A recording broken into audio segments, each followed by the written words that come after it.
welcome to another episode of Full Time Banter. Guys, it's been a while. So much has changed in the world of football. We have bald managers getting sacked. We have Ballon d'Ors being given to with conspiracy theories and like people not attending award ceremonies anymore. What's happening? We have people with braces beating the best players in the world. It's but there's so much to go on, and we have the United boys in the house because of expected reasons, since we're all awaited Ten Hag's farewell, much overdue. But that we'll get to that. But first, let's start off with the happenings of last week in terms of the actual football on the pitch, and we're gonna do that using review of some tweets and memes that were going around the last couple of weeks. So let's get on with it. Let's go. Yep, I'm just sharing my screen and we can start. Can you guys see it? Yep. All right. Who wants to bite the bullet first, guys? Bro, we can't I'm even see I'm our club, so maybe we should not. what? We can't even see our club, so maybe we should not. Yeah, but we have a top table representative in the house, so I think still have the right to comment on this. But for just to be clear, I'll have the updated table on the Mhm. screen, and it's probably even more funnier because Arsenal have gone down from fourth to fifth to Chelsea. Yeah. I think that is going to haunt Arsenal for a long, long time. The Champions League. I don't think it's going to end anytime soon. Definitely not this year. I don't know if it's going to be next year or so. But and one other thing is Liverpool have the same Champions Leagues as the rest of the clubs combined in that picture. So Hmm. that's another thing which we can also point out. I don't know. I feel sad for Arsenal, but also not so sad. I don't think anybody feels sad for Arsenal. At least I don't. Yeah. Yeah. And I was looking at the table and I was looking at like the differences between Chelsea and Arsenal. The only thing Arsenal have more of than Chelsea are the number of red cards. They even conceded less goals than Chelsea. It's, I don't think so. Maybe that's something that to ride home on, but otherwise, it looks like No, it looks if like not. you no, if you just look at it, Arsenal season for everything that for being a title contender and everything. I mean, if it all boiled down to 2 points ahead of Spurs and 4 points ahead of, or maybe like 6 points ahead of United, but it's like Spurs or their trajectory was so bad when they started the season. But look at Arsenal, and they're only like 2 points ahead, and it's something. It's a rude awakening. I think obviously the last two defeats didn't help Arsenal, but you know it just says how ridiculous that the table is right now. Yeah, Absolutely ridiculous. And can't believe we have Nottingham Forest sitting in third, comfortably in third, by the way. Like we just considered what seven goals. And I think I remember at the start of the season, AJ's hot take was that Arsenal are gonna beat Chelsea's 15 goal conceding season, Mourinho's record. And we already have 11 goals conceded. yeah. And it's been what, 10 games with the best centre back pairing in the league? Come on, guys. Are they on par with us? Is this real? Yeah, it's real. I mean, today it's 12, I guess, after the Chelsea game, but sure. Yeah. Ten Hag ball, right? Yikes! I didn't know that. Arsenal have they keep finding new ways of humbling themselves. It's like it's we don't they don't even have to try. Like the other clubs don't even have to try and troll or meme Arsenal. They just keep finding these new ways, and it's amazing. I mean, how do you get to this point of considering the same goals as United and then calling United out as you're 10th in the league or whatever? Your defense is still at that rate. Yeah, it Mumsy, you is. have thoughts on Saliba? Uh, Better on the bench apparently. Yeah, sort of sad that I feel like without Odegaard, Arsenal are just done out there. Yeah, there's nothing in that team, and Jorginho is not doing anything, and yeah, I just don't see how Arsenal are going to score goals I other than think set pieces. personally, I think the Set piece FC, yeah, right. I think the biggest change has been that like the signings this season haven't worked out for them as well as they hoped. They thought Timber is rebirth, Calafiori is coming in. I think those two did well, but like on the attacking front, the savior complex they had with Kai Havertz didn't really translate to Sterling or the Mikel Arteta version 2 who's still playing, Mikel Moreno. Yeah, he scored. Merino wool, yeah. Yeah, he scored the goal, but like outside of that, I don't think they've like refreshed the squad in any Yeah. shape or form. And maybe they were expecting a lot more from these new signings, because crucial injuries happen with Saka being out for the first time in a really long time. And that's the big gaping hole. Odegaard out. They don't have a like for like replacement who can step in. I think they sent out Vieira out on loan, right? Like this Hmm. could have been the season Fabio, where he would yeah. up maybe. Bunch of like ball fumbling things that they've done, which are like flying under the radar because they're so actually full of themselves. Maybe it'll all like one more defeat. I think at Chelsea will be really funny. Like more than anything, they'll start pointing at each other. You know that Spider-Man meme that comes on. Yeah. Yeah. Nirav in the chat is calling out the fixture list. Um, I mean, it's 10 games into the season. What all did they? Who all did they play? They played all the big teams possible, right? Right. Hmm. Yeah, they played all the big teams possible. That is probably like in their favor. But a defeat at Chelsea will still be very, very hard for them to like mentally recover, knowing the team and how much pressure they are under.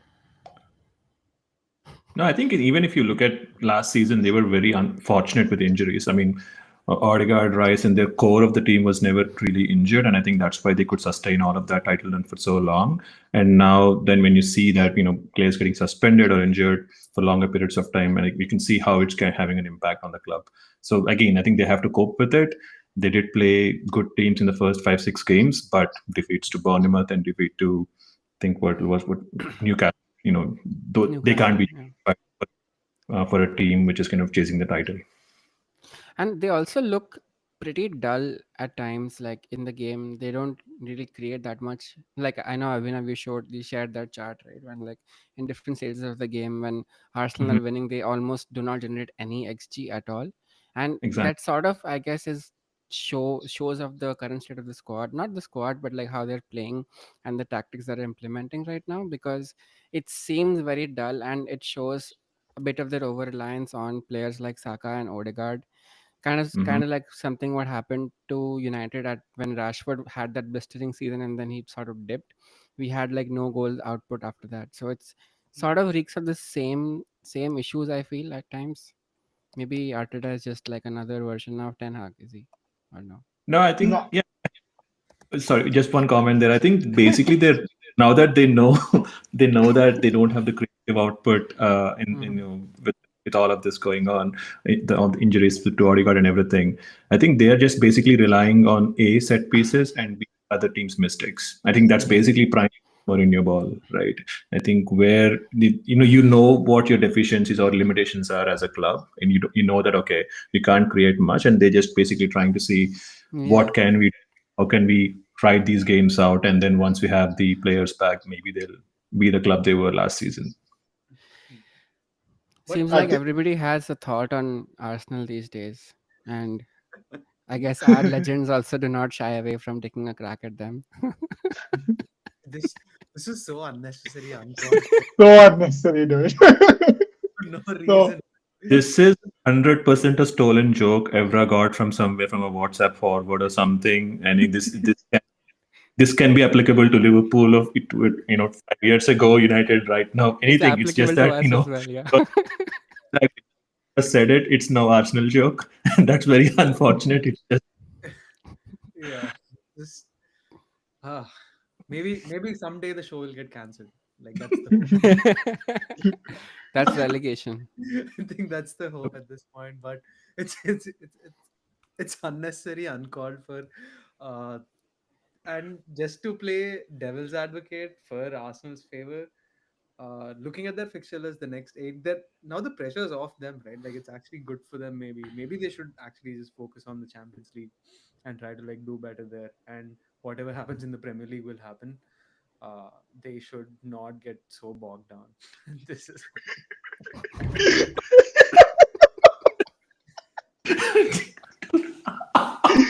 Where have you discovered this, dude? What do you think my feed is full of? Oh my god. Uh, I can never get over the King Jong Un meme. It's a But to a dog. yeah. I mean, you say that the Ten Hag picture is that is AI or morphed or something, but if you show that picture to someone like Fatita, people would actually believe it. Yeah, with the mustache. it fits, bro. It fits. Yeah.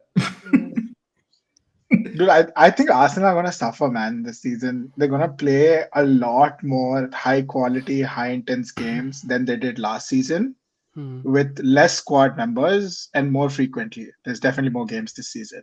I don't see how you end up on a bright side of it if you haven't signed good players or a good amount of them. So I think they're gonna suffer, and I think this is the season like they'll realize that, oh, maybe we need to splurge to stay in the top four. And I think Chelsea have done well that way. Like Chelsea are like so unpredictable. Like they've signed so many people. Their high can be very high, and their Yeah. low can be like very low. Chelsea But have splurged everywhere. Yeah. Go like ahead. for Arsenal, like the variance, I feel like is yeah, like they have the same players, so you know what you're gonna get, and there's nothing he can change. And He can't add like a different striker in and get something else. Like like he does. Wait, who is that supposed to? It's Arteta bald. I think it's like I think it's Pep.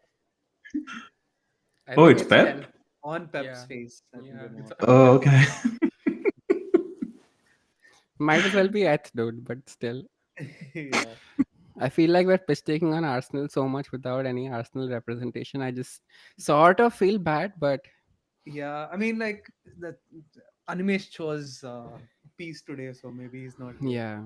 And otherwise, dude, that the thing is, I've before Odegaard's injury, I genuinely believed that like he was not as important, but like now I'm starting to believe that he is the most important player on that team. Not Saliba, not Saka.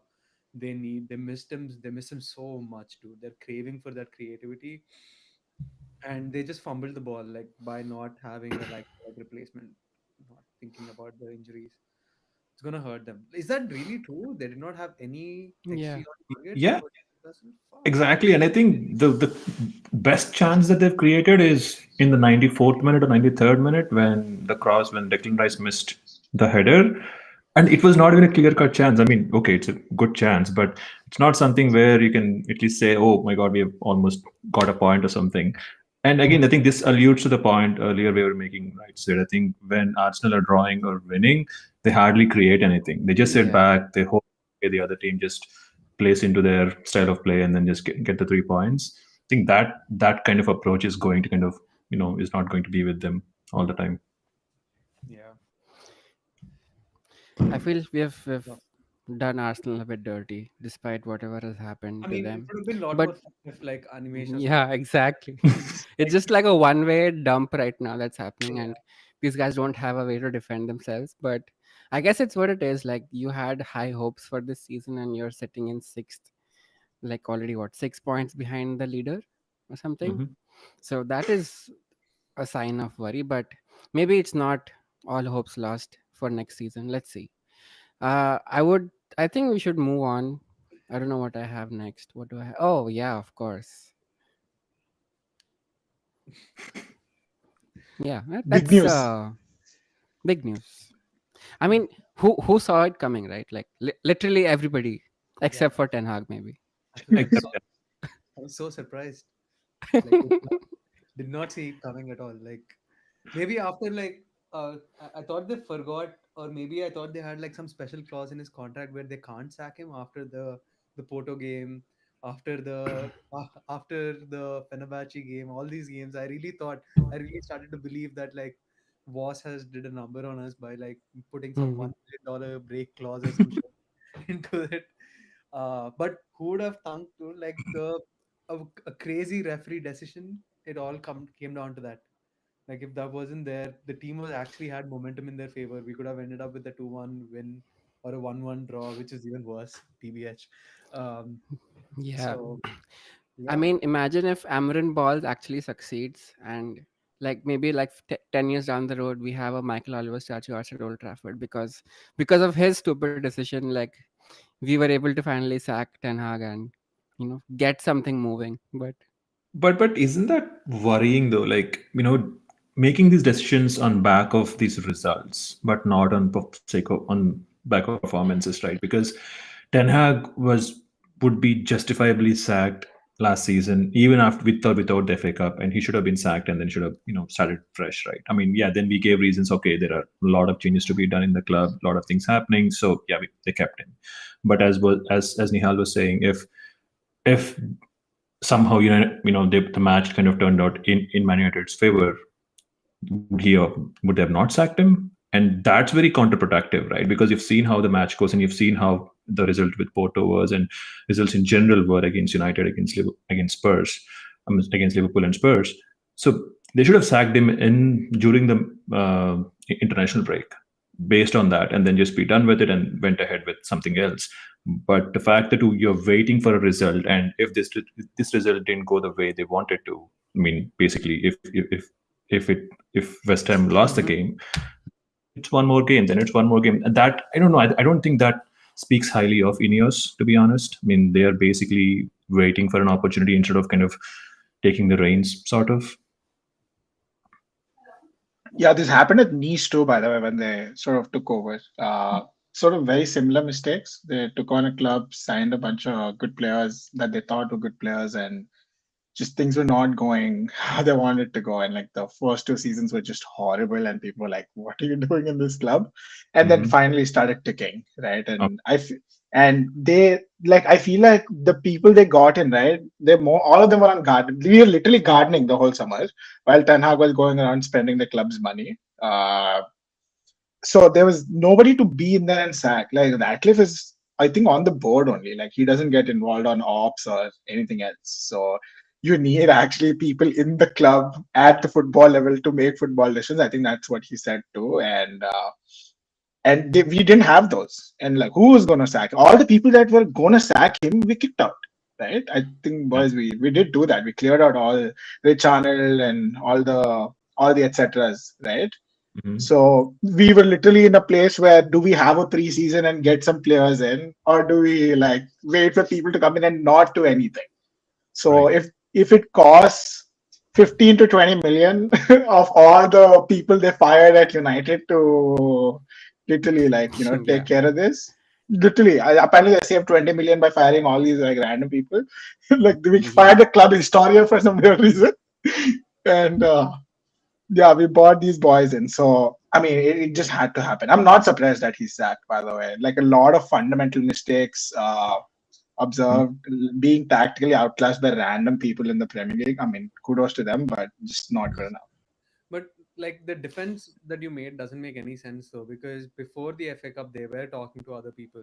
Like they had meetings, even though they were on gardening leave. They actually went out and spoke to Tuchel. There are other available managers. Like just the decision swayed their, like just the result of the FA Cup swayed their Exactly. decision to like keep them in, and that I don't yeah, think is. It could have been a very beautiful thing for him to like leave after the FA Cup. He would have had his last word. Club would have moved on, right? We would have had an entire preseason with a new manager, with the same manager, arguably. Like Amarim would have come in then too. Like he was available last summer. Like there's no reason for us to like not think. So that is where I think we just Yeah, I think yeah. exactly, and I think that's where I think in Ineos need to be more kind of say that okay, we need to kind of do this and then be done with that, right? I think they don't have to kind of wait for an opportune time. They need to kind of create the time themselves, because right now at this point, I feel like this entire season is a write-off, right? I mean, this is a free hit for Amorim. However he plays, however his team plays, he needs to figure out the tactics and all.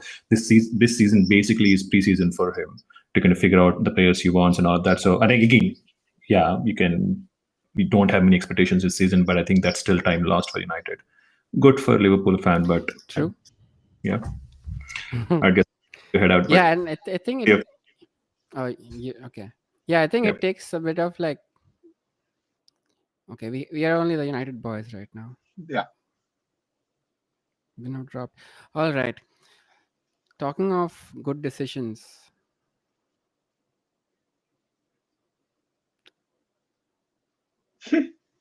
What is that? I think this was the funniest Yeah. tweet I saw post the sacking. Like, I do you mean, think, like, it just seemed a little petty from De Gea, like, despite all the thing that has happened, but yeah. I don't know. What do you think? Like, it was the right decision for him to be let go of by Ten Hag.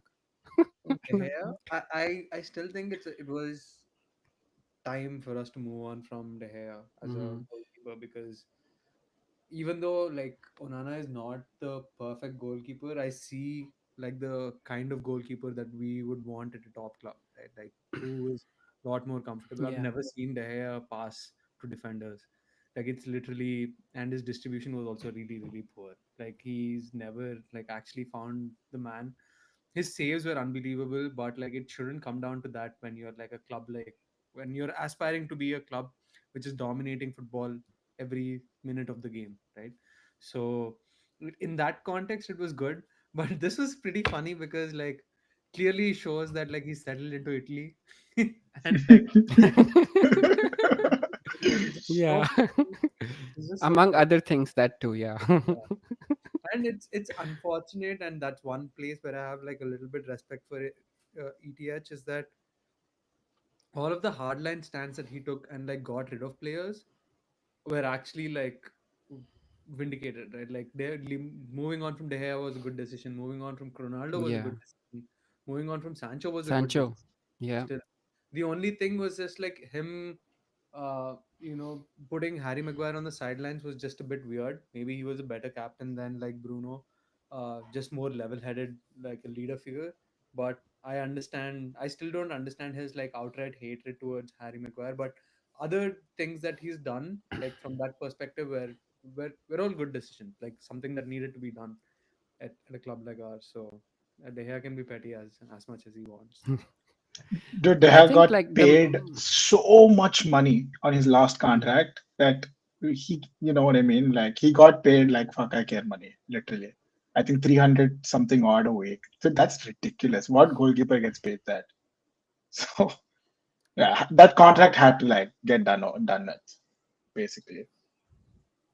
yeah, And and there was despite no everything, like the start Onana had did not make it easy for Ten Hag to sort of convince people that he did the right thing by getting rid of De Gea, because like there was a lot of errors, but I feel finally United fans can see Onana as a settled keeper between the posts for them, because like he's now coming into his own sort of rhythm.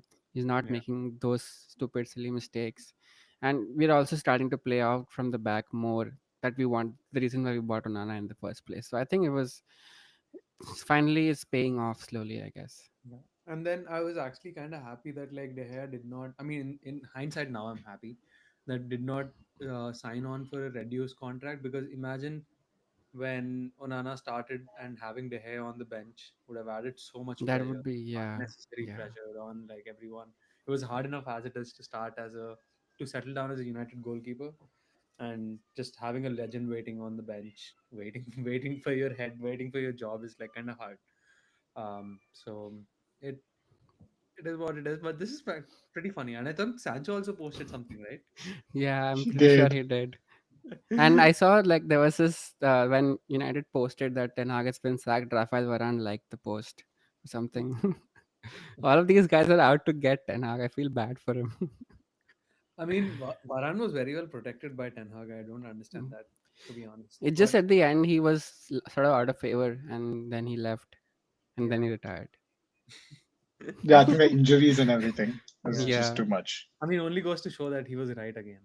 yeah, I Yeah. agree.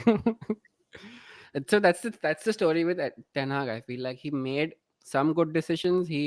But he did not like back them up on the pitch at times with the way he set up his team, because like there's this sort of a weird yin yang in a bad way where Ten Hag is sort of thinking the right things, but for some reason he keeps forgetting that and just puts out a team that is really not suited to what how we should play. And even after that, I think towards the end of his reign, we still did not have any clear identity of what kind of football United play, and that was a big point of concern, because like every game we would see like a whole bunch of tweaks or a whole bunch of differences in how we were playing or approaching the game. And if you keep doing that, the players get confused and the fans don't know what to expect. And clearly, like, we had such varying results, like extreme highs and extreme lows.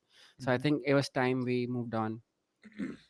I And think it was like yeah, good for a club too, right? So to your point, I think we've moved on from the manager model to like a head coach model now. yes, Like I think for all the transition that Ten Hag has done for the team, I think this is very much necessary for us to make that transition to like as a yeah, club.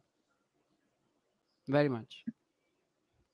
What are your thoughts on the game in midweek against Leicester? Roots first game in charge.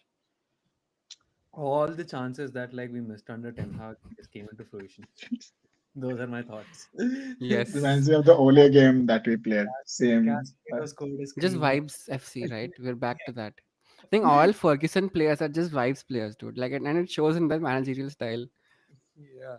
And I was seeing this one tweet that the first goal under the non-Ten Hag regime, like the Casemiro's like banger that he scored, that was 0.02 xg. Vibes. Yeah, That's full vibes. He's like, fuck it, I'm a Galactico. Let me just yeah, take it. exactly. And all these players there have like our midfield. My biggest problem with our midfield is that they are so inconsistent. Ericsson has a run of like four good games, plays shit one game. Casemiro has a run of three good games, plays shit the next three games. Bruno is just like somewhere he'll hit the purple patch and there are like 6 games in a row where he'll score, assist, and then go quiet. Like that is not a sign of like a full high functioning like football club's midfield, right?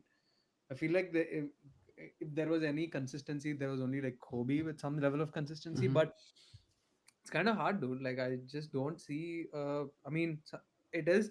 We There are names, and all these players. I'm sure if they leave United, they'll perform really well. Like I was looking at Scott McTominay's stats, and I'm like, Oh my god. damn son, What like a baller. yeah. Top scorer last season. So I mean, we have to rightfully blame only one person for all of this. It's probably the people that are in charge, right? Like Eric Ten Hag, Yeah.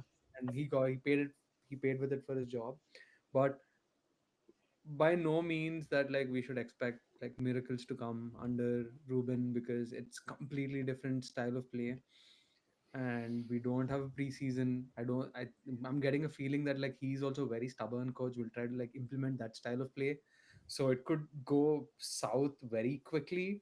And I just don't know how. I don't think he has enough professional experience to handle a sinking ship.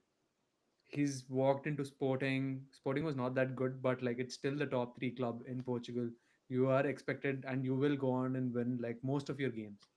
So coming to this setup, it's going to be, I mean, good for him that he's looking for a challenge, but it's still a tough one, dude. Like Eric Ten Hag came here with like sparkling reputation and like went with scars. So we'll see how that goes. I have like points of difference with that, but I think we'll come to that later because I have something to show. Okay. But yeah, we'll park that one for now. But just talking about Rude and like today's game, I think it's a good segue because like we're just seeing how, like it's sort of the same formation, the same setup. It's just like the players have less defined roles, and players just free to do whatever they want, play with vibes. And so like it's almost, it feels like we are playing too direct under Rude.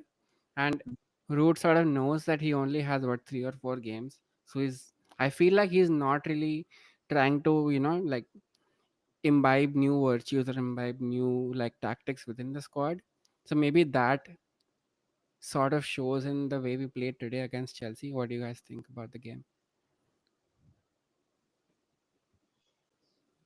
Go ahead, Neil, if you wanna start. Yeah, I mean, like I think it is very like mature to suddenly switch and try to like play like a manager who like is poles apart from what our coaching staff and everyone's like.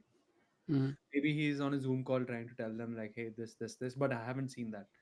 What I've seen on the pitch is probably the same, a different version of the same game model that we Yeah. have had since the beginning of the season, which I don't have a lot of problems with this because I feel like our team overall balance structure has improved a lot more this season.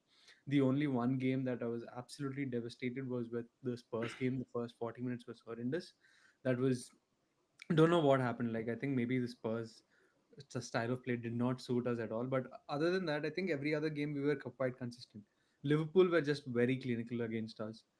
Even Abhinav, if he was here, would agree that like that game 3-0 does not reflect like how we played as a Yeah. team.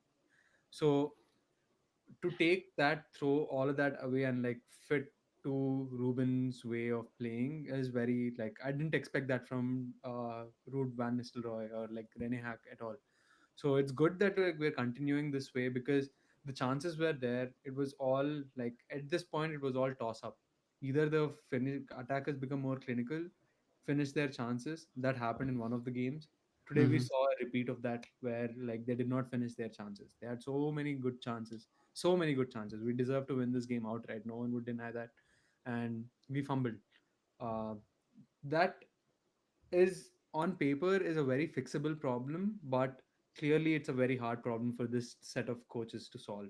So it's maybe Mm. could be a confidence issue. It could be just like outright dumb luck. I think it's somewhere between these two. It's not like one or the Yeah. other. So hopefully we change. And the problem that I have with these set of coaches was today. If I was a manager, if I was in their position, I would not have like withdrawn Rashford, especially after he got so pissed at that referee's decision. You would want that fire, Yeah. that thing on the pitch itself, Bang and on. you'd rather remove like Garnacho, who is like a lot more immature. Like his decision making up until that point was horrendous. Like he was not doing the things that were needed to do. Just because Rashford got a yellow card, he's an attacker. He's not going to go out and get a second frivolous yellow card, right? Like you I don't know, man. This I feel like throughout the tenure of Ten Hag, like they have made some really dumb like substitutions, and that just like is very, it resembles, it reeks within the system that they don't make good decisions across the board, players, coaches, and stuff. And It just, hopefully we get a yeah. different flavor. It Sorry. feels like sometimes these decisions are like very bookish, you know, they're not Mhm. reflective of the state of the game, but they just reflect certain principles they've laid outrightly, that, you know, I have to rotate X player for X number of games. So whenever 60 minutes, 70 minutes happen, I will take off Rashford and put somebody else or whatever. Because I have to shield that player from injuries or from game time, like XYZ number of reasons. And it just, like, I feel like we pay for it in terms of results, because a manager needs to be more proactive and read the game state that's happening instead of just sticking to their own roots. And like, I feel Ten Hag sort of fell into that trap quite often by, you know, staying too rigid to his own principles at times. I mean, do you think, guys, it comes down to like the lack of, like the lack of experience on our coaches, like the quality of opposition they've like seen their whole life, and then when they come to the Premier League, they're like, like that IFL's rule book is like not working. Maybe it might have worked at PSV, maybe it might have worked at Ajax, maybe even Go Ahead Eagles, but maybe because of maybe they don't see it, like they don't take that into account. I think Ruben's like smart enough to be like Mm, tactically flexible in the game. Like Mhm. clearly, like I've seen watched a bunch of sporting games, and he changes things, he changes shape in between the game. Not that Ten Hag and all don't, but yeah, I how he changes, where when he changes, where he changes is like very important. For me, like the most bizarre thing was like swapping center backs at some point, like when we were like 1 and down. I mean, Maguire scored, thank God. But can you imagine? yeah. Can you imagine trying to defend something like that in the media or like to the fan base? What will you tell anyone? Like, who will take you seriously after that? Right? Like, if you get that wrong. Yeah.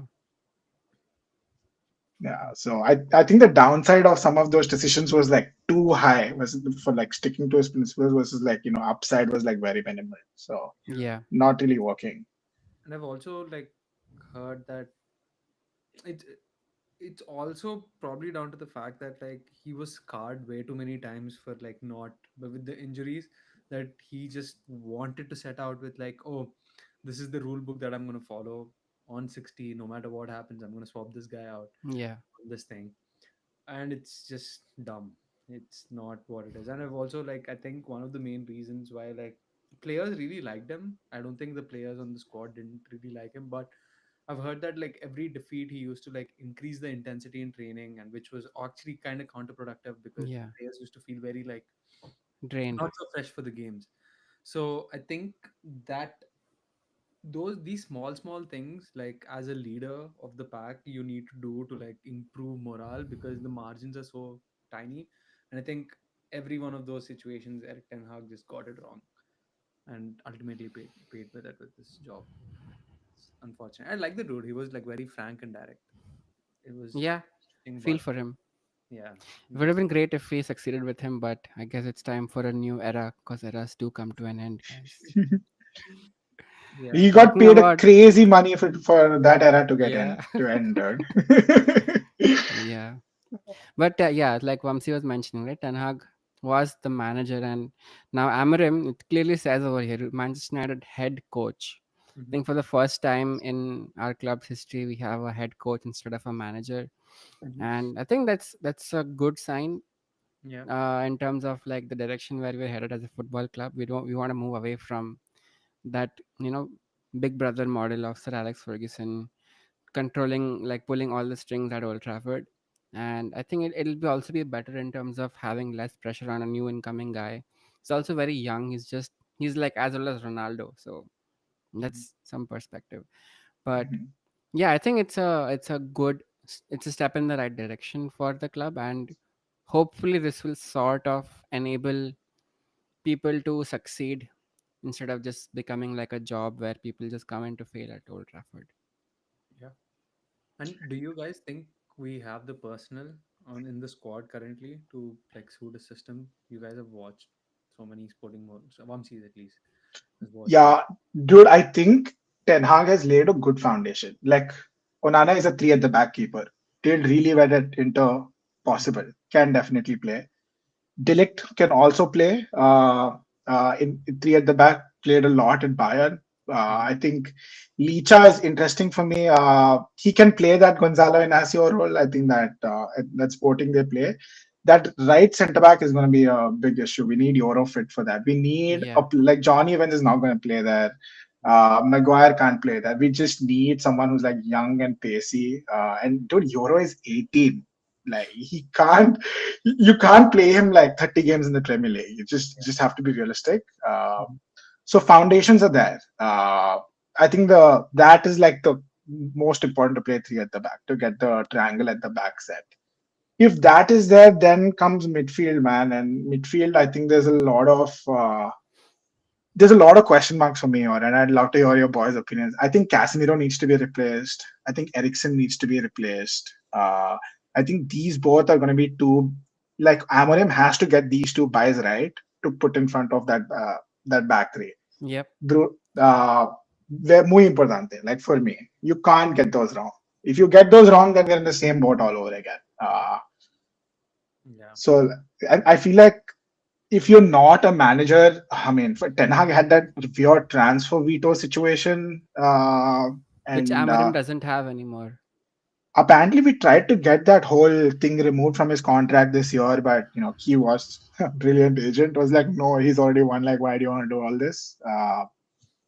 Yeah, so yeah, so that was weird. I mean, it's good that maybe Dan Ashworth and now it's on the boys, right? Maybe Christopher Vivell and Dan Ashworth. I think the recruitment and game model. It's on them now. It's all on Ineos now. And honestly, I feel like that's a lot of pressure on Ineos. Yeah. They've sort of Hmm. taken that pressure off the manager and they have to deliver to it. Which is great. Yeah. Yeah. And what's So funny is that, like, Jason Wilcox, like, apparently went and changed the entire structure of, like, from bottom to the top, like, except for the women's team. All of the men's mm, team from under 16, under 11, everyone has to play the same game model so that it fits in. And now you bring in Amarim, who completely wants to play something else. So now you will have to go top down again. So it is definitely going to be interesting. And I do believe in that approach that, like, hey, all of your, like, academy teams have to play the same way as your, like, main team, because ultimately that's the pathway, right? Like, gateway, right? Yeah. you're not building these academies to, like, as a conveyor belt for others. Like you want it for your own team, and this is something that we've never seen at United. We've never had a three at the back situation. Chelsea used to play that a lot because they had different managers who did that same thing, but it's going to be interesting. I'm And kind of excited though. yeah, I'm excited too, but like I feel like there's a big gap in quality of the players for Hmm. wing backs and midfield. Attackers, I'm not worried because I feel like the three at the back, three attacking in front, it will work itself out because we Yeah. have quality. They'll eventually come down to like who has the highest work rate, who's willing to like put in, and the new manager can bring that energy in you to start doing that. But wing backs, I really don't know if we have the right We players. don't. So yeah, let's go through the squad actually. Like we'll see how where we fit. So yeah, like Onana is a back three keeper. He'll probably slot right in. It's like an easy pick. I think Mhm. Delict is good in the center as a central Hmm. back in the back three. You're Yeah. right. Euro is a little. He was actually playing at Lille in the right center back role, Hmm. and he's very good in the channels and defending. So I think he will Mhm. eventually come good there in the long run. But in the short run, maybe I don't know how well Johnny Evans will do that, or like I think Maguire will still be good in the system because he was very good for England in a back three, and this will probably go to Martinez, guys. Yeah, yeah. I think Martinez. He's been sort of poor though this season.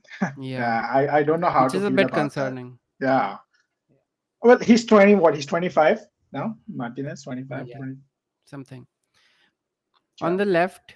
I think yeah, like Nihal, what you're saying, right? We don't really have. I mean, we don't even have a left back, so forget left wing backs. Nobody really plays with wing backs, so Yeah. yeah, we'll have to like make do with Mazraoui. probably Mazraoui or Uh, Dalo, or actually, I don't mind seeing Garnacho used here, Hmm. because if you have like four defenders, you can have like one attacking wing back and one sort of like a more Like conservative defending wing will back. back. Yeah. Yeah, After but today's game and after seeing Casemiro yell at him, you still want him. Dude, he was so mad. Yeah, like rightfully so. He was jogging back.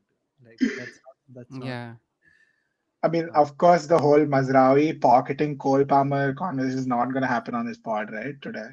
I think he pocketed everybody on that wing, by the way. yeah, He was amazing today. he was really think good. I mean, like I said, like the energy would have been different if we got a win, which we deserved. But yeah, it's been the story of our season. It's unfortunate, TBH. Yeah. I think Dalo goes in at right wing back. yeah. Dude, he used to play this role in AC Milan, by the way, when he was on loan. Yeah, Dalo. Mhm. and then it's a good. I think Dallo will benefit a lot from this because he's done a lot of work to slot into the midfield this Mm-hmm. season. So it just like I think when in possession, I think the shape for Ruben's team switches out so that the right back, the wing backs actually add more cover. So maybe like Yeah, all of that will come together, and it's exciting if you're like a Portuguese player on this team because you'd want to to impress your counterpart. yeah.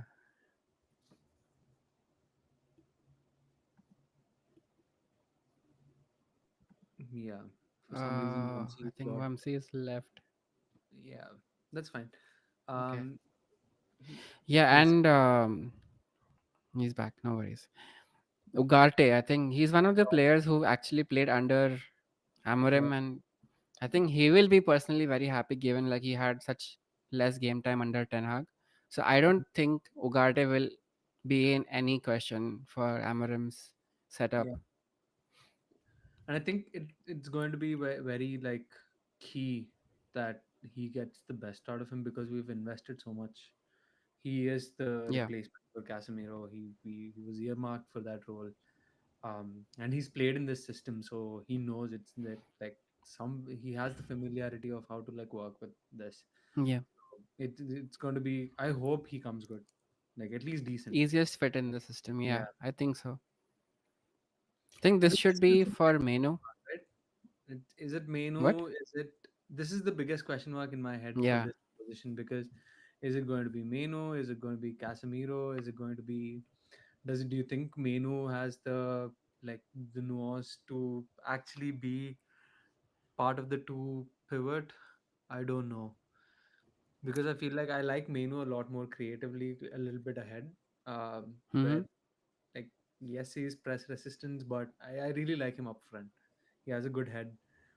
So I don't know. Maybe we are looking one player and one star in our team currently will be sacrificed, and I'm curious to see who that is. I'm not entirely sure at this point who will that be. Will it be Bruno? Will it be Menu?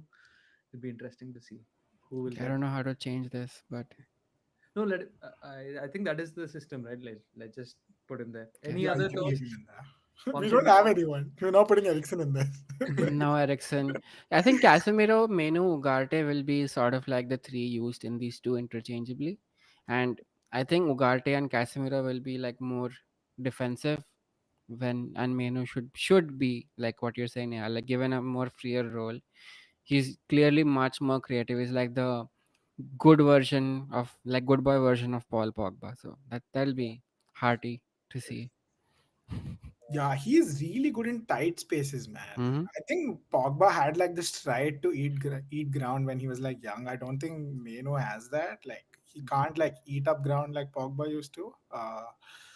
But I think he's very good in like tight spaces. Like he's press. Oh, it's impossible. Like especially those half spaces like up front. I don't know if he can. Yeah, I don't know if Mm-hmm. that's his best position. That Yeah, fair. But we'll keep him there, I guess. yeah. Let's quickly wrap this up. So in front we have what? Rashford on the left, inside forward. Mm-hmm. Yeah, maybe Rashi. Dude, Nihal, to your point about the big star to be sacrificed, I think it's gonna be Marcus Rashford. Sadly, Yeah. yeah, I think so. Really? Yeah, I don't think he fits the whole like the press that Amorim does. Right, like it's like a pentagon press. Like he connects Mm-hmm. your three front to like your two back in midfield, and you have to be insanely disciplined to do the pentagon press because you need to know exactly where to position, when to press, like to get the cues. And Rashford's game is all centered around being selfish, taking men on, and like taking a shot. Very different to what Amarim Yeah. wants. And we've been we've been iffy on Rashford for a bit for a while after that 30 goal season. I don't know. I really hope I'm wrong, but Hmm. but Yeah. Maybe Garnacho here as well as a sub or something.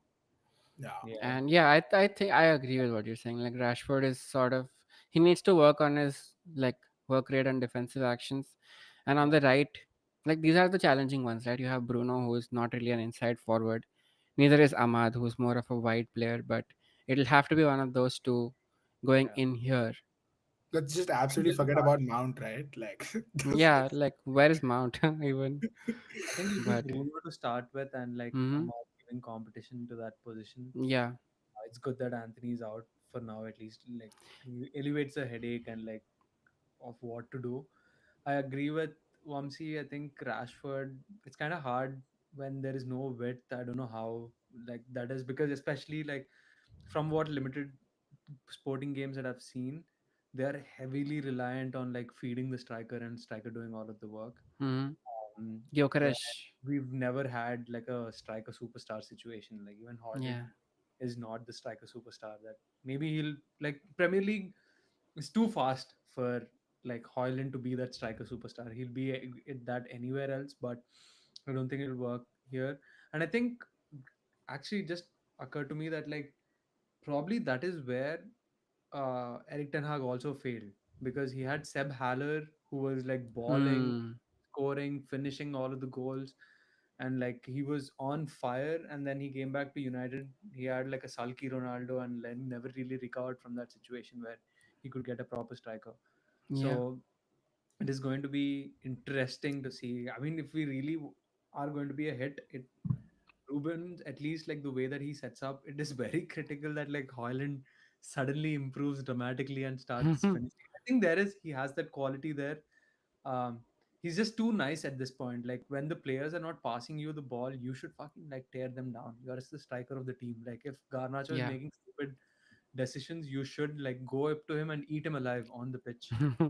scared next time when he sees you, he passes you the ball. I think there is a good he has the good ball striking ability, but he's just we've never given him the opportunities. It'll be interesting. And I think, do we all agree that Xerxes is done? Yeah, man. I think he's too slow, man, for the He, Premier League. he's too slow. Too slow Yeah, in everything. Too He's slow too in slow. arriving in space. Too slow in eating ground. yeah. Yeah. I feel like he's just drowsy on the pitch. Like, like he takes like 10 minutes to warm up and sort of get going. And we had that chance like right after he got subbed down in the game. He was open on goal. He could just run and like had a shot at least, and he just couldn't even run past the defender. So Yeah. It's not big that he question doesn't have. marks. I think he has the pace, actually. I think he really does. But he's always on the stretch. I think that's the Hmm. intensity question. Like, I mean, the Premier League is too fast, to what Niall was Dude, saying. all these players who score on their debut, you look at Anthony Martial, you look at Anthony. Donny van de Beek, you look at Anthony, and now we have Joshua Zirkzee. Like all these debutant goal scorers are like, one pump jumps, I guess. But all right, I think we have a makeshift Amarim squad that we might see. But this is Dude, what I I have a had question for. for both of you guys. Now, we made Yeah, the squad, right? Just go back no once. yeah, I'll go back. Realistically, I want to listen from you boys. Where do you think a new coach bounce will end up? I mean, we can't be worse than eighth. We should have just kept Ten Hag at that point. I think top four is still very much achievable with Mm-hmm. so much hierarchy that's going on here and there. And November is still not too late. I think we'll be play one more game, so 12 games. 12 out of 38 is what, like 30% of the season is done. Mhm. One third, What, less than. less than one third, and we've seen Tuchel come in at the same time and done wonders. Take his team. Unai came at the same time and like finished in like better places. So good thing is that we have cup competitions which could like provide pathways to Champions League, which is the Europa League.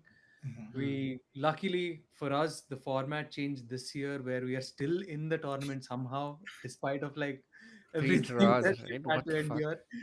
So it's all still good. I still agree with Abhinav's point, like from on a grand scheme of things the season's right off, but if you give Amarim specific targets that like, hey, Europa League, you can't fumble the bag, like you treat Premier League as your like preseason, just go nuts with it. And that is what we probably have to do, just like focus on performances, see if they're improving or not.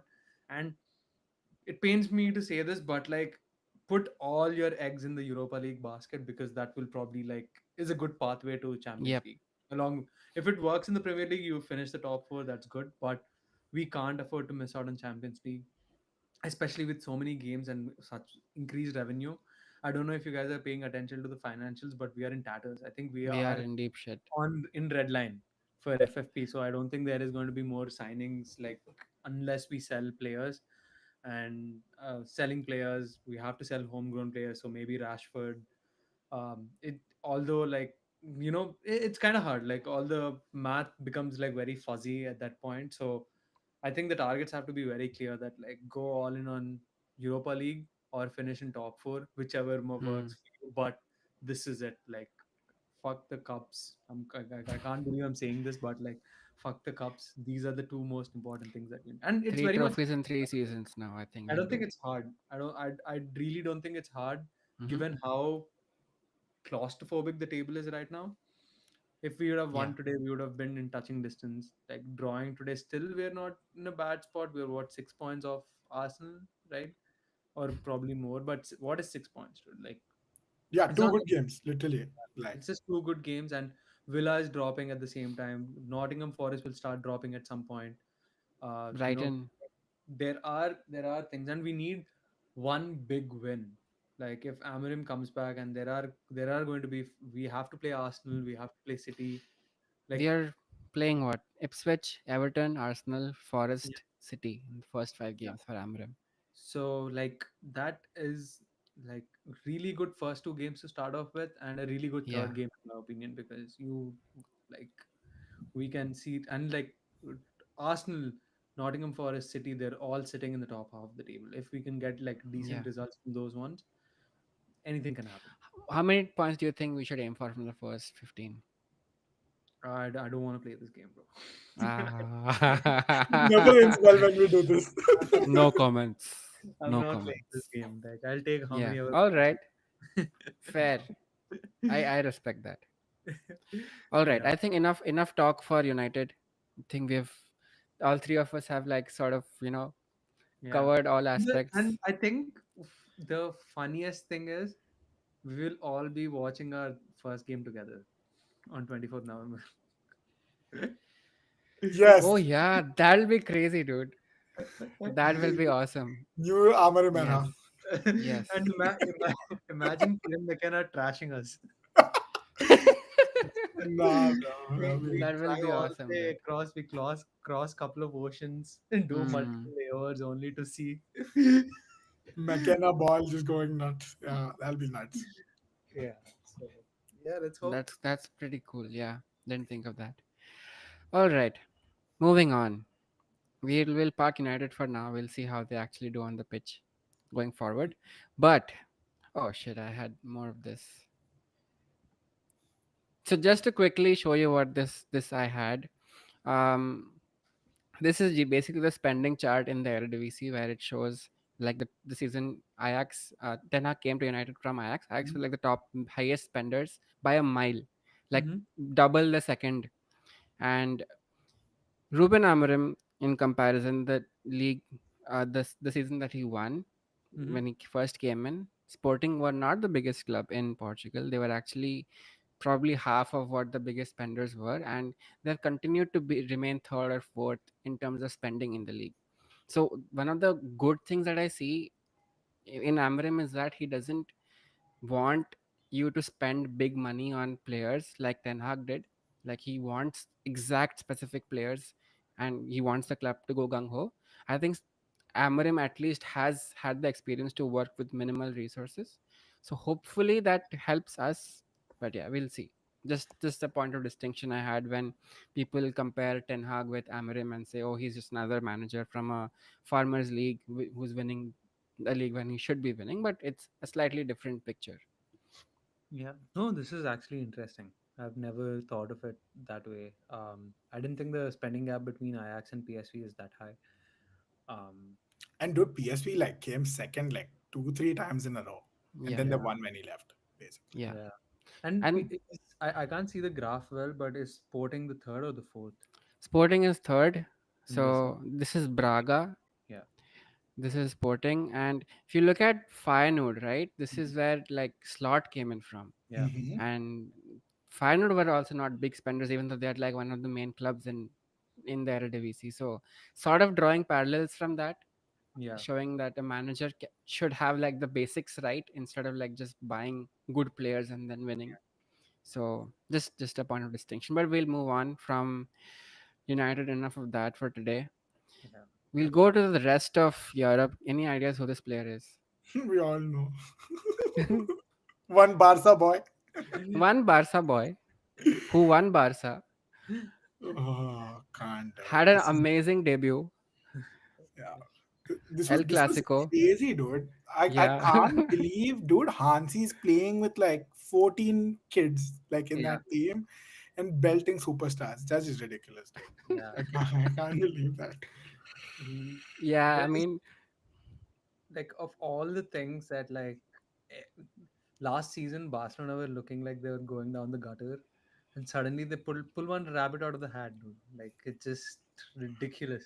Season And after season. yeah, Xavi once, yeah, Hansi once. yeah. He's just like, who are these kids? Like, where are they coming and from? Like, yeah, what is this? the thing is, the thing is, the funniest part is like if Barca weren't in such deep financial shit, we wouldn't have been seeing these kids. Like Yeah, if Philippe Coutinho had paid off, yeah, we wouldn't have Dembele. seen like Pedri, Gavi, or like Lamine Yamal coming from La Masia and like doing all these things.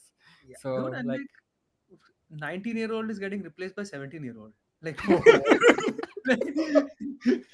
and and it's not even like a shit game. It's like El Clasico. Like it's such a joke on like Real Madrid, like in their home. yeah, And I was reading this that the previous unbeaten run in Real Madrid in La Liga history was 35 games or something, Real Madrid finished 34th game. 35th game was at home against Barcelona, and they lost that. Hmm. All these hidden Barcelona pages like rose that day, and like, yeah, we destroyed them.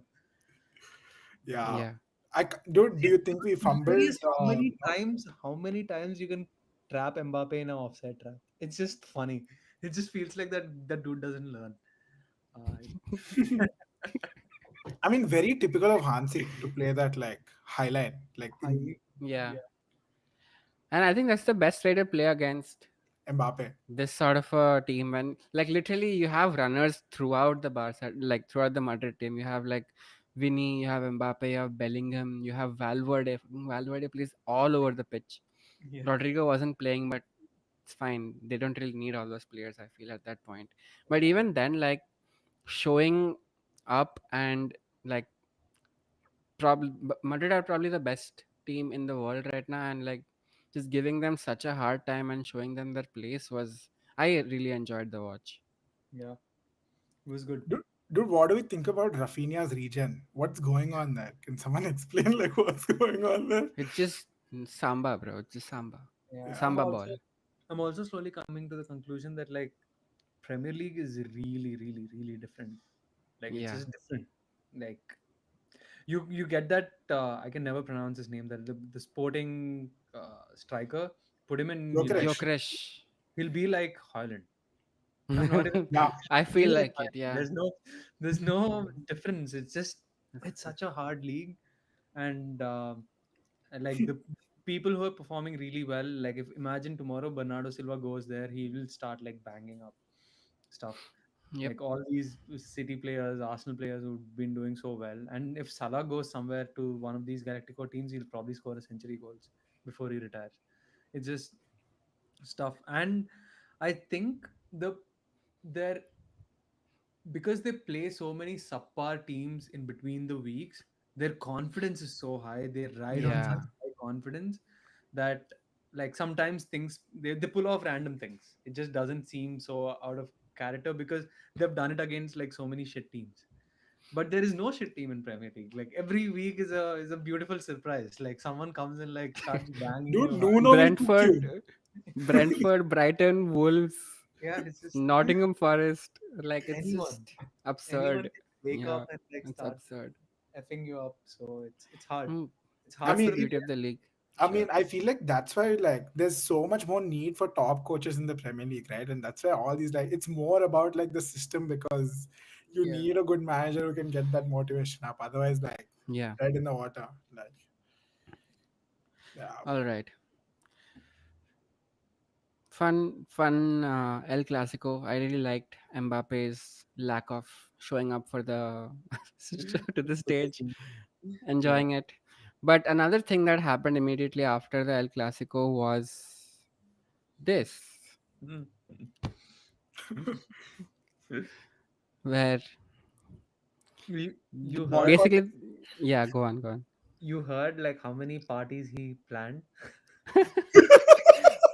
I don't know how many did he plan, like 10, He 12? called Neymar and cancelled all his parties.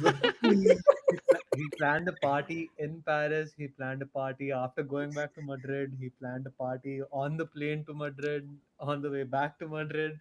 There are so many parties that were planned, and I think that is the root cause of his saltiness. He was just like, he was like, I see there. It's a smart decision on his end, right? Think about it. Like he planned all those parties, and like if you just don't go, you don't have to waste money on all those parties. Like just Smart stay decision would have been home. to not plan so many parties in the first Yeah. place. Yeah. Oh my god, But it's it's so just like from a club like Madrid, you expect better because like you sort of represent a lot of footballing across the world, and if you are acting out like a Child. cranky kid, a spoiled kid, then it just doesn't hold you in the right light in such a big prestigious ceremony. Although, like, I don't think any real player really cares about the Ballon d'Or that much because it's sort of like an Oscar for football, yeah, but it's sort of meaningless. But nonetheless, I guess, yeah. It was a lot more fun when it was like a two yeah, people tournament. yeah. Now it's Messi just Messi Ronaldo. Oh, Luka Modric, Messi Ronaldo, Messi Ronaldo. Yeah, and I think it's just Real Madrid trying to show their Yeah. power, which did not work well because everyone just started laughing at them. It's Yep. just like it's not funny, bro. Saltiness. Especially like after winning, losing 4-0 to like kids, it just did not reflect well. Just bad timing. The one party that they all wanted to go to also got cancelled after that. So, Yeah, but I don't think Rodri was robbed. I think 2 3 years we've been saying he's been robbed, right? And I think Messi getting one was very interesting. But yeah. I mean, Yeah, I wouldn't say like it was robbed because Messi won it. Although I'm a Ronaldo fan, but yeah, I think Rodri deserved high time. I think Euros treble. It yeah. was just about time. And it's been He's been amazing. consistent, right? Like it's been so consistent. The quality of performances have been there, and I think like winning with City is okay, but like winning with that Spain team was also all kids. Like no one had them that they are gonna go unbeaten and like win and didn't even concede that many goals, right? Like they Yeah, probably conceded a couple of goals, so it was just unreal. And I think this guy was like instrumental in Spain winning, Mhm. no doubt. And after his injury, you can see how bad City is. Like City look like they're going to lose every week. I've never seen this from City. They're going to figure it out, obviously, because Pep is Pep. But it's it's hilarious how bad they look. They're just like awful. Like their league position does not justify how they're playing right now. It's yeah. John I'm Stones kind waiting. of bailed them out a couple of times, like Mm, got them 4 points here and there, and then there was another lucky thing. But this guy, man, he deserves it through and through. I agree. yeah, Like a lot of times we just think that the best player in the world is like the most, like the biggest trickster or like the biggest flamboyant star. But I think Rodri does something that very few footballers can do right now, and massive, massive respect for that. yeah. Honoring Closing thoughts, Busquets, Vamsi. basically. Yeah, Yeah, honoring Busquets Ballon d'Or yeah, for me. yeah. Agree. Yeah. All right. I think that's a wrap. We covered I think most of whatever we had missed in the football world, and yeah, we'll come back again next week with more games in the Premier League. I think we have what, Chelsea and Arsenal coming up next weekend, so that's going to be a banger. Yep. London Derby. So see you guys. Thank you for watching. Peace out. See ya. So, yeah. All right. Did I it think we record? are good.